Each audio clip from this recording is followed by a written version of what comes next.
it's such an honor to be here celebrating with you today. When I was preparing to graduate from high school, my academic guidance counselor took a good look at my grades, my extracurricular activities, and my test scores, and decisively pronounced that I was not college material. I was disappointed and even hurt, but I thought in my heart, someday I will prove otherwise.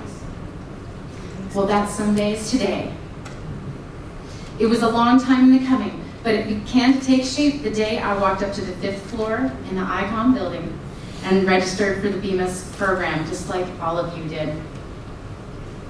The coursework at ICOM is carefully developed to provide the best possible music education for students. And I'm so very grateful for the broad variety of subjects that make up the program.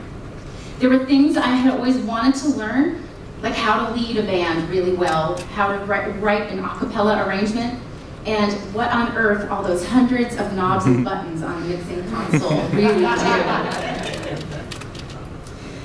I certainly learned those things, but the things that stay with me seem to be woven in between our class schedules and rehearsals through the everyday interactions with my lecturers and my classmates.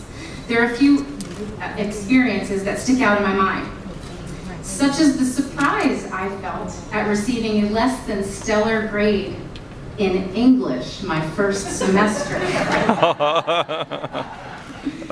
Hopefully I learned to be a bit more humble through that experience. I learned how to build a bridge to my classmates and my audience when I took up Mr. Freddy's challenge to learn a song in Malay. I'm so glad I did. He reminded us again and again that the best music is honest, and it connects with others when it comes from our hearts.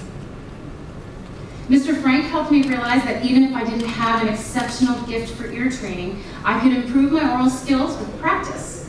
And Mr. Z showed me that I needed much more practice. I still remember him asking, "Are you sure that's a B major chord?" And then the characteristic laugh that assured me it was not. I was pleasantly surprised to learn that I love research, and I enjoyed my research methods class immensely. It's crazy, right? I also discovered that I have an unnatural attraction to cue sheets, technical writers, and signal path diagrams. The lines and shapes are just so pretty, aren't they? And Mr. Nilesh coined a phrase that I was to hear time and again throughout my entire time at ICOM, which is, "Does anyone other than Cheryl have a question?" I'm still not sure what I learned from that one. Our Friday performance seminar provided so many things to learn, both musically and technically, but the most meaningful to me was that whether we were having fun together or terrified by the thought of what criticisms we would receive, it was all good because we were among friends. Thrilling, successful, and wonderful all at the same time.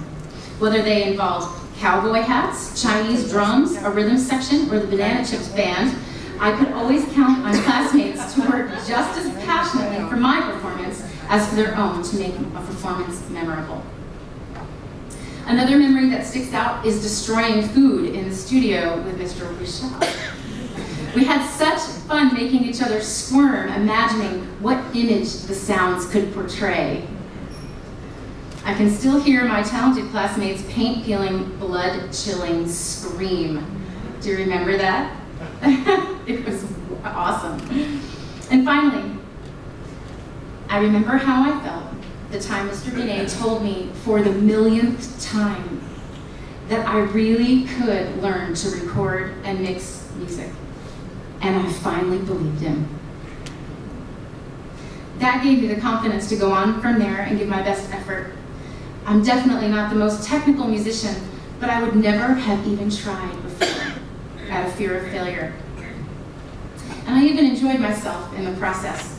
And today, in my job, currently, I lead a team of technical volunteers in media, lighting, and audio production. Would you have believed it? Yay. That was a someday moment for me. You may not have had the same experience as me, but today is your someday too. Perhaps it was a series of somedays that have led you and me to where we are today. Our passion for music may have gotten us started on our journey, but it was tenacity, commitment, and more than a little help and encouragement from those who have guided us that have brought us here today. Each time we rise to a challenge before us, each time we stare down uncertainty or the doubts that trouble us, we gain our footing bit by bit. We gain the boldness to trust in our abilities and the confidence to take increasingly bigger risks. So next time you find yourself staring up at another mountain, unable to see the way around it, if you find yourself wondering if this is the time the task is just too hard, look over your shoulder at the path that led you there. Look over the twists and turns. Remember the uncertainty that you felt at each point, and take heart. Be creative, be tenacious, and be courageous enough to believe that if you rose to the challenges of your past, or accomplishing a goal like earning your professional music degree, despite all the difficulties that you may have faced, that you can rise and meet the challenges ahead. It's been said that art is not what you see, but what you make others see. If that is true, then let's see the best with wholehearted love and honesty so others can join us in the experience of our passionate love for music. Take us on a journey with your art. Make us feel something by resisting the pressure to feel safe or practical or pragmatic, and keep your wonder and joy intact. When I think over my experience at ICOM, I am overwhelmed by the gratitude for how my life has been enhanced by not only the knowledge that I've gained, but the friendships that we've built. And I hope that my music will reflect the best of what we have learned together. Seri Pacific, ICOM.